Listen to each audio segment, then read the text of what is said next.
Class 10, this is Ruchi and welcome back to this channel. आज इस video में हम देखेंगे अपना example 8 of chapter 7 which is coordinate geometry. So ज्यादा टाइम वेस्ट नहीं करेंगे, सीधा अपना एग्जांपल 8 रीड कर लेंगे। So example 8 is find the coordinate of a point of a trisection, that is point dividing in three equal parts of a line segment joining the point A जिसके coordinates हैं 2n minus 2 and B जिसके coordinates है -7 and 4। देखो जी, अपनी language में समझते हैं इसको। इस क्वेश्चन में क्या है, क्वेश्चन में बोला कि एक हमारा लाइन सेगमेंट है जिसके एंडिंग पॉइंट है A एंड B। चलो साथ के साथ इनके कोऑर्डिनेट्स लिख लेंगे। A के कोऑर्डिनेट्स हैं 2n minus 2, B के कोऑर्डिनेट्स है हमारे -7 एंड 4। ठीक है जी। क्वेश्चन ने बोला है कि इसको 3 इक्वल पार्ट्स में डिवाइड किया गया है। एक पार्ट ये हो गया, दूसरा पार्ट ये हो गया, तीसरा पार्ट ये हो गया। ठीक है, इसको 3 इक्वल पार्ट्स में डिवाइड किया है। ओके, क्वेश्चन ने बोला कि आपको ये जो पॉइंट्स हैं, अब इनका नेम नहीं है, बिना नाम के हैं तो इनको चलो नेम दे दें पी एंड क्यू। आपको ये पी एंड क्यू की क्या बता के देने हैं, कोऑर्डिनेट्स बताने हैं। निकाल सकते हैं अपने सेक्शन फॉर्मूले के साथ, इजी है। ठीक है मैम, निकाल तो लेंगे, लेकिन रेशियो भी नहीं है हमारे पास यहाँ, तो कोई दिक्कत नहीं है। लेकिन रेशियो के लिए तो हम अपने रेशियोज निकाल सकते हैं, क्योंकि हमें हिंट दिया हुआ है कि तीनों इक्वल पार्ट में डिवाइड है। अगर इक्वल पार्ट में डिवाइड है तो देखो पी का रेशियो निकालेंगे, इस तरफ एक पार्ट है बस 1 रेशियो, यहाँ कितने पार्ट है, 2 पार्ट है, तो 1:2। एंड क्यू के लिए क्या, यहाँ 2 पार्ट है, 2 रेशियो, यहाँ एक पार्ट बचा तो 2:1। ये चीज बस इक्वल पार्ट्स में डिवाइड है, इसलिए ये चीज अप्लाई हुई है। ठीक है, मतलब कहीं भी रेशियो नहीं दियो तो हर एक जगह उठा के ये चीज मत लगा देना। ठीक है जी, रेशियो है। अब अपने कोऑर्डिनेट्स निकाल ही लेंगे, तो लिख लेंगे फॉर पॉइंट पी पॉइंट के लिए करेंगे बाय यूजिंग सेक्शन फॉर्मूला। बच्चे सेक्शन फॉर्मूला हमारा क्या होता है, सेक्शन फॉर्मूला होता है m1x2 plus m2x1 upon m1 plus m2 and m1y2 plus m2y1 upon m1 plus m2। Clear है? अब तो बहुत सारे बच्चों को अपने आप से याद हो गया होगा ना।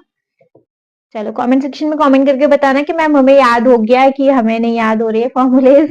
ठीक है, चलो लिख लेंगे अपना। अगर आपको चाहिए तो यही लिख लो, ये हो गया हमारा x1 y1, ये हो गया हमारा x2 y2। ठीक है जी, और ये हमारा m1 और ये हमारा m2। चाहिए तो आपको यहाँ लिख लीजिएगा। चलो एक बार लिख ही दे रही हूँ, x1 y1 x2 y2 and m1 m2। x1 है हमारे पास 2, y1 है हमारे पास -2, x2 है हमारे पास -7, y2 है हमारे पास 4, m1 है 1, m2 है 2 इजिकल 2 है सारे में। ठीक है, अपना सेक्शन फॉर्मूला यूज करके लिखेंगे m1 क्या 1, देन 1 इंटू x2 क्या हमारे पास, यहीं से देख लू, मुझे यहीं की आदत हो गई है। x2 हमारे पास -7 plus m2 which is 2 into x1 क्या है 2 upon m1 plus m2। y के लिए करेंगे तो m1 1 इंटू y2 क्या है हमारे पास 4 प्लस m2 इंटू y1 क्या है हमारे पास -2 upon m1 plus m2। Solve कर लेंगे, -7 प्लस 4 अपॉन 3, ये हो गया 4 1 जा 4, 2 2 जा 4 अपॉन 1 प्लस 2 3। सॉल्व करेंगे भैया, 7 में से 4 गया -3 अपॉन 3, और ये हो गया 4 में से 4 गया 0 अपॉन 3, तो 3 3 जा 1। तो पी के पॉइंट्स आ गए, पहला तो आ गया -1 और 0 का 3 से किया आ गया 0। पी के कोऑर्डिनेट्स मिल गए हमें -1 एंड 0। क्लियर है? चलो अपने आप क्यू के कोऑर्डिनेट्स निकालेंगे। तो for point Q by using section formula, please आप इस सेक्शन फॉर्मूले को यहाँ भी पुट कर लीजिएगा। चलो मैं डायरेक्ट वैल्यूज लगा लू, x1 x2 x1 y1 ये गया, x2 y2 ये गया, आप लिख लीजिएगा। m1 m2 हमारे यहाँ चेंज हो गए बस।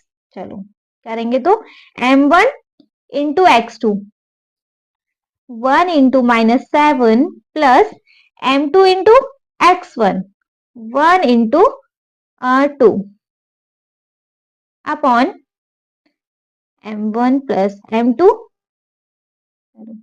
y के लिए m1 into y2 मतलब 2 into 4 plus m2 into y1 तो 1 into माइनस का 2 upon m1 plus m2 minus का 7 प्लस 3 हो गया 3 हो गया 4 टू 8 प्लस नहीं माइनस आएगा प्लस माइनस माइनस 2 1 जा 2 हो गया 3। सॉल्व करेंगे 7 में से 3 गया माइनस का 4 अपॉन 3 एंड ये हो गया 8 में से 2 गया 6 अपॉन 3 ये तो छोटा हो सकता है 2 आ गया क्योंकि कोऑर्डिनेट्स के आगे बच्चे माइनस का 4 अपॉन 3 एंड 2। क्लियर है ये चीज? गड़बड़ कर दिया क्या? हाँ जी गड़बड़ कर दिया।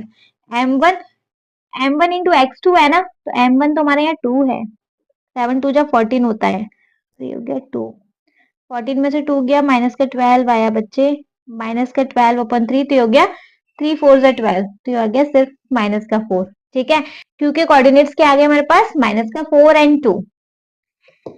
समझ में आ गया? इजी क्वेश्चन था। आई होप क्वेश्चन अच्छे से क्लियर हो रहे होंगे। स्टिल अगर कोई डाउट होते तो प्लीज आप मुझे कमेंट सेक्शन में कमेंट करके पूछ लीजिएगा। कोई डाउट नहीं देन आप इस वीडियो को एक लाइक करेंगे, चैनल को सब्सक्राइब जरूर ही करेंगे और आपके जिन फ्रेंड्स के लिए वीडियो हेल्पफुल है उनको इस वीडियो को उठा के शेयर कर देंगे। ओके जी, थैंक यू सो मच।